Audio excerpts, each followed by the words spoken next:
For volumes of cylinders, the formula is area of the base times the height of the cylinder. To get your height of the cylinder is the distance between the two bases. The base will always be a circle, so we will always use pi r squared for big B. The height is always the distance between those two bases. Rounding to the nearest tenths means 1 decimal place. So you'll put your I on the second decimal place. 5 and above gives it a shove, 4 and below we let it go.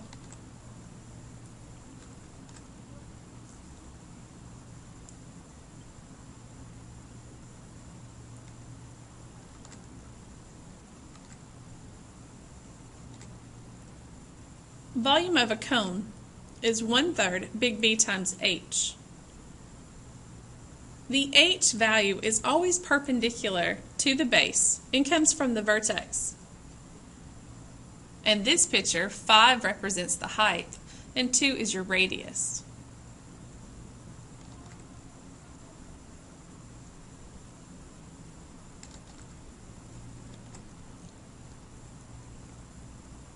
Ten is the diameter, so we'll have to take half of that amount to get our radius. 12 is the height.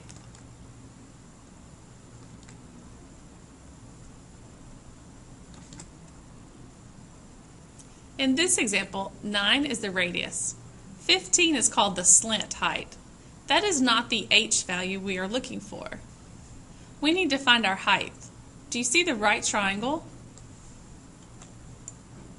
We have 9 as one leg, we're missing a leg, and we have a 15 as a hypotenuse. Using the Pythagorean theorem, you can find the height of the cone.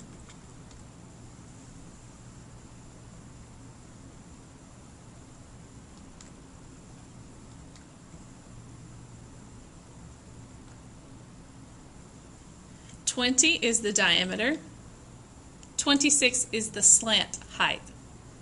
We're going to have to use Pythagorean theorem. With 26 is our hypotenuse, we're missing one of the legs, and 10, remember you're going to have to half the diameter. Use Pythagorean theorem to find your missing side, which is your height of the cone.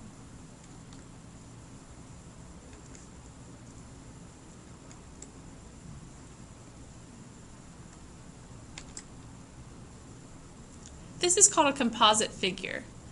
It's using more than one shape on top of each other. We've looked at some of these composites before. We have a cone on top and a cylinder on bottom.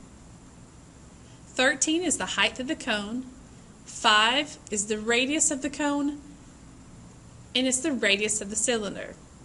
2 is the height of the cylinder. See if you can figure out what the composite's figure volume is.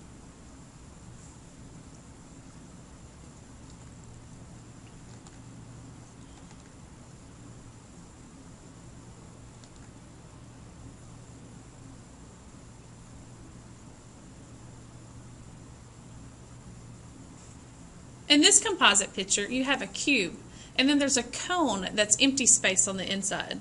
So we're going to have to subtract the two volumes. Take the volume of the cube and subtract out the volume of the cone. 4 is the diameter of the cone, so we'll have to take half of that. And 6 will be the height of the cone. So find the volume of the cube and subtract out the volume of the cone.